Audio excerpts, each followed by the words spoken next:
اگر ایک لفظ بھی منہ سے اور نکالا تو میں تمہارا ایسا حشر کروں گا کہ تاریخ یاد رکھے گی۔ یہ اکثر ایسا جملہ ہے جو مختلف لڑائی جھگڑوں میں استعمال ہوتا ہے، لیکن اب یہ جملہ کہا ہے ایران کی فوج نے ڈونلڈ ٹرمپ کو براہ راست مخاطب کر کے، اور یہ ایسے ہی نہیں کہہ دیا، یہ کوئی عام سی دھمکی نہیں ہے جو ایران نے دے دی ہے، اس کے پیچھے ایک بہت ہی ٹھوس بات ہے اور ایک ٹھوس ہدف کے ساتھ دی گئی ہے، اور جب یہ ہدف کے ساتھ دی گئی ہے تو اس نے واشنگٹن میں سنسنی دوڑا دی ہے، بلکہ پوری دنیا میں سنسنی دوڑا دی ہے، کیونکہ ایرانی فوج نے اعلان کر دیا ہے کہ وہ پوری دنیا کا سب سے بڑا جنگی ہدف اڑانے جا رہے ہیں، اور اگر ذرا سی بھی آئندہ کوئی ایسی دھمکی دی گئی امریکہ کی جانب سے ایران کو تو وہ اس کو اڑا دیں گے۔ میں ہوں اظہر علی خان اور آپ دیکھ رہے ہیں آج کی بات۔ ایران کی فوج کے ترجمان سامنے آئے اسکرین پر، اور انہوں نے کہا کہ ڈونلڈ ٹرمپ اور امریکہ بہت زیادہ دھمکیاں دے رہے ہیں ہمیں، اور کہہ رہے ہیں کہ ہمارے پاور اسٹرکچر کو اڑا دیں گے، ہمارے کی انفراسٹرکچر کو اڑا دیں گے، انرجی انفراسٹرکچر کو اڑا دیں گے، اندھیروں میں دھکیل دیں گے، پتھر کے دور میں بھیج دیں گے، وغیرہ وغیرہ۔ دھمکیوں کا ایک سلسلہ ہے جو مسلسل دیا جا رہا ہے اور اسے روکا نہیں جا رہا، تو اس کے جواب میں بند باندھنے کے لیے ان دھمکیوں کے سامنے ایران کی فوج کے ترجمان سامنے آئے، اور انہوں نے ایک ایسے فوجی ہدف کا اعلان کر دیا جسے ایران اب ممکنہ طور پر اگلے ہدف سمجھتا ہے اور اس کو اب تباہ کرنے جا رہا ہے، اور یہ ہدف کوئی عام ہدف نہیں ہے، کوئی فوجی بیس نہیں ہے، کوئی طیارہ نہیں ہے، کوئی امریکی بحری بیڑا نہیں ہے، کوئی رڈار نہیں ہے، یہ ایک ساتھ 30 ارب ڈالر کا ایک پروجیکٹ ہے جس کو ایران نے اب اپنے نشانے پر لاک کر لیا ہے اور اس کو آنے والے دنوں میں اڑانے جا رہا ہے، اور اگر ایسا کچھ ہو گیا تو یہ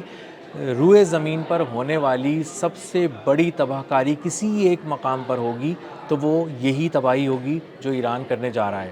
یہ ایک Stargate A I data centre ہے 1 گیگا واٹ کا، جو ابو دھابی میں ہے۔ اس کے بارے میں کسی کو کچھ نہیں پتا تھا، صرف یہ پتا تھا کہ اس کا ایک انوگریشن ہوا ہے 2025 میں، اور یہاں سے آرٹیفیشل انٹیلیجنس سے متعلق ایک کمپیوٹنگ کا میسو جو کمپیوٹنگ ہے وہ وہاں پر ہوگی، اور اس کے لیے بہت زیادہ انرجی ریکوائرڈ ہوتی ہے، تو ایک بہت بڑا ڈیٹا سینٹر بنایا گیا، اور جب اس کو سرچ کریں گے آپ تو آپ کو پتہ چلے گا کہ یہ جو ڈیٹا سینٹر ابو دھابی کا ہے یہ نمبر 1 ہے دنیا میں۔ امریکہ میں اس کے بعد لائن لگی ہوئی ہے بہت بڑے بڑے ڈیٹا سینٹرز کی، اے آئی ڈیٹا سینٹرز کی، لیکن یہ 1 گیگا واٹ کا ایک ہی ہے، اور اس میں اتنی بجلی اس کے لیے چاہیے ہوتی ہے اس کو چلانے کے لیے کہ ایک پورا نیوکلیئر پاور پلانٹ لگانا پڑتا ہے، اور جو کہ وہ ظاہر ہے جنریٹ کرنے کے لیے وہ لگا بھی رہے ہیں۔ تو اب جو اس ہدف کا اعلان کیا ہے ایران نے، اس نے سنسنی دوڑا دی ہے، نہ صرف عسکری حلقوں میں، سیاسی حلقوں میں، سفارتی حلقوں میں، بلکہ ٹیکنالوجی سے جڑے حلقوں میں بھی، کیونکہ اگر ایسا کچھ ہو گیا تو اے آئی سے جڑی جو انڈسٹری ہے وہ کولیپس کر جائے گی، اور اس طرح کولیپس کر جائے گی کہ آپ کو اس چیز سے اندازہ ہو جائے گا کہ دنیا کی جو ساری بڑی کمپنیز ہیں وہ ابو دھابی میں جمع ہوئی تھیں پچھلے سال، اور انہوں نے اس کی انوگریشن کی تھی۔ اوپن اے آئی اس میں پیسہ لگا رہی ہے، سافٹ بینک اس میں پیسہ لگا رہا ہے، اپولو اس میں پیسہ لگا رہا ہے، مائکروسافٹ اس میں لگا رہا ہے، نوائڈا اس میں لگا رہا ہے، اور اس کے ساتھ ساتھ گورنمنٹ سیکٹر اس میں ہے بینک کے طور پہ، تو اس میں اتنی بڑی سرمایہ کاری ہو رہی ہے، اور جو ابو دھابی کے پیسے لگ رہے ہیں، جو یو اے ای کے پیسے لگ رہے ہیں، وہ ایک الگ ایک پوری اماؤنٹ ہے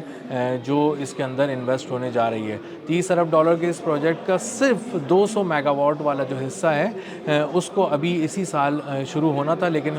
ہو سکتا ہے کہ وہ بہت سارے جو جنگ سے جڑے حالات ہیں اس کی وجہ سے نہیں ہو سکے گا، لیکن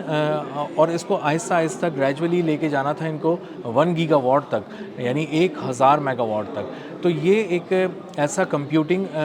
جو سینٹر تھا، ڈیٹا سینٹر ہے، جس میں بہت بڑے پیمانے پہ ڈیٹا بھی اسٹور ہوگا، بہت بڑے پیمانے پہ کمپیوٹنگ بھی ہوگی، اے آئی سے جڑے بہت سے آپریشنز ہوں گے، اور اس کو پلان اسی لیے کیا گیا تھا کیونکہ ابو دھابی بہت سیف تھا، یہاں پہ پیسے کا بھی فلو تھا، یہاں پہ بجلی کا بھی کوئی مسئلہ نہیں ہے، یہاں پہ ڈیٹا سینٹر لگایا جا سکتا ہے، دنیا بھر کی انویسٹمنٹ ابو دھابی میں لینڈ ہو رہی تھی، یو اے ای کے خطے میں لینڈ ہو رہی تھی، اور یہ سیفسٹ پلیس تھی آن ارتھ، تو اندازہ ہی ہوتا تھا کہ اس خطے کو تو کوئی خطرہ نہیں ہے. اگر کوئی خطرہ کہیں ہوا بھی تو اس خطے کو کبھی کوئی خطرہ نہیں ہوگا. یہ ہمیشہ فرینڈلی رہے گا, یہاں ہمیشہ لوگ آتے رہیں گے. 100-200 کنٹریز کے لوگ روزانہ یہاں پر جو ہے وہ ٹریول کرتے ہیں روزانہ کی بنیاد پہ. تو یہ سب سے زیادہ آنے جانے والا خطہ ہے, سب سے زیادہ رہنے والا حصہ ہے, سب سے زیادہ پیسہ یہ اٹریکٹ کر رہا ہے دنیا کا. تو یہاں پہ اگر انویسٹمنٹ کی جائے گی تو سیف بھی رہے گی اور آگے اس کا پھل بھی زیادہ ملے گا. لیکن اب ایران نے سامنے آ کے اس کو بہت ہی جب کلیئرلی الیبوریٹ کیا ہے اپنے ٹارگٹ کو, تو اس نے سنسنی دوڑا دی ہے. اگر اس طرح کی کسی چیز پہ, انفراسٹرکچر پہ حملہ ہوتا ہے تو اس کے بعد شاید ایران کو مزید کسی حملہ کرنے کی ضرورت نہیں ہوگی. امریکہ کے جسم سے جان نکل جائے گی اور وہ جو ٹیکنالوجی کا ایک جائنٹ ایک بلون بن رہا ہے اس میں سے ساری ہوا نکل جائے گی. اور اس میں سے ہوا نکلنے کا مطلب یہ ہے کہ بہت سی اور جگہوں پر بھی جہاں پر یہ حملہ نہیں ہوا, ٹیکنالوجی سے جڑی بہت ساری انویسٹمنٹ وہاں سے نکل جائے گی. اور نکل جانے کا مطلب یہ ہے کہ اس کا ظاہر کولیپس ایک طرح سے ہو جائے گا. تو جو الیکٹرانک وارفیئر کے بعد یہ جو سائبر وارفیئر ہے, اس میں بھی ایران نے بہت زیادہ حیران کیا ہے. اور اس میں سب سے خاص بات یہ ہے کہ کسی کو اس ڈیٹا سینٹر تک رسائی نہیں تھی, اس کی کوئی ایز سچ کوئی لوکیشن نہیں تھی, گوگل میپس پہ بھی یہ نہیں آتا تھا. لیکن ایران کی پاسداران انقلاب نے جو اپنی ویڈیو میں جب اس کو دکھایا ہے تو اس نے یہ ایک ماسٹر سٹروک ہے کہ اس لوکیشن کو بھی دکھا دیا ہے اور وہ لوکیشن بھی بتا دی ہے کہ کہاں ہے. اس لوکیشن کو لاک کرنے کے سارے پیرامیٹرز کے حوالے سے بھی بتا دیا ہے,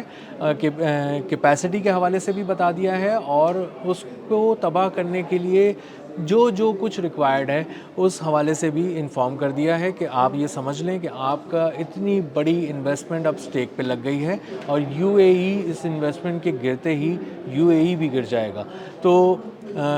اسی طرح اب اس کو ہم کوئی ہوائی بات نہیں لے سکتے, کوئی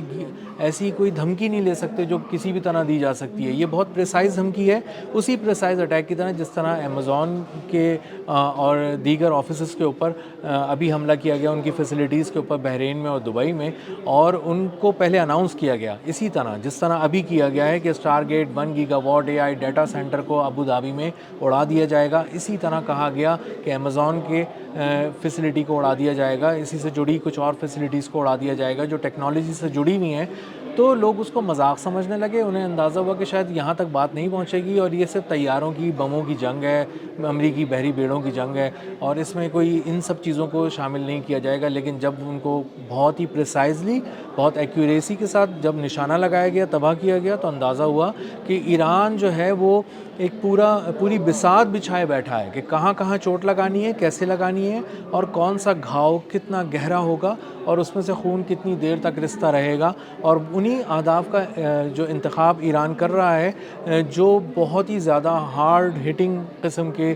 جو ٹارگٹس ہیں ان کو کر رہا ہے, جو بہت زیادہ دل کے اندر تک گہری چوٹ پہنچاتے ہیں, انہی اہداف کا انتخاب کر رہا ہے. تو اس سے ثابت ہوتا ہے کہ جو کنونشنل وارفیئر ہے اس کو استعمال بھی کیا جا سکتا ہے سائبر وارفیئر کے ذریعے, اور فزیکلی بھی ہٹ کیا جا سکتا ہے کچھ ٹیکنالوجی کی فیسلٹیز کو, اے آئی ڈیٹا سینٹرز وغیرہ کو, اور اس سے جو ہے وہ نہ صرف انویسٹمنٹ وہاں سے نکل جائے گی بلکہ ایک جو پورا ایک ٹیکنالوجی کا بلون ہے اس میں بھی اس کو بھی آپ برسٹ کر دیں گے. تو ایران جو ہے وہ اپنے اہداف کو چننے کے حوالے سے دنیا کو حیران کر رہا ہے, اور اس نے ابھی جو ریسنٹ ہدف چنا, جو گزشتہ روز چنا, وہ پوری ایئر فورس ہی مٹا دی, اسرائیل کی تباہ کر دی, اور ان کا جو نواتم ایئر بیس ہے اس کے اوپر حملہ کیا, اور اس میں کھڑے ہوئے F-35 جو جیٹس تھے جن کو کوئی چھو بھی نہیں سکتا تھا, وہ کھڑے کھڑے تباہ کر دیے گئے. اتنا پریسائز اور اتنا ایکوریسی کے ساتھ وہ اٹیک کیا گیا, اور بتایا جا رہا ہے کہ آدھے گھنٹے کے اندر وہ اٹیک ختم بھی ہو گیا. اور اس کو اٹیک کو کئی سال پلان کیا گیا تھا, کیونکہ ان کو معلوم تھا ایرانی انٹیلیجنس کو کہ یہ جو نواتم ایئر بیس ہے اس میں فارورڈ اٹیکنگ کی جو ہے وہ بہت زیادہ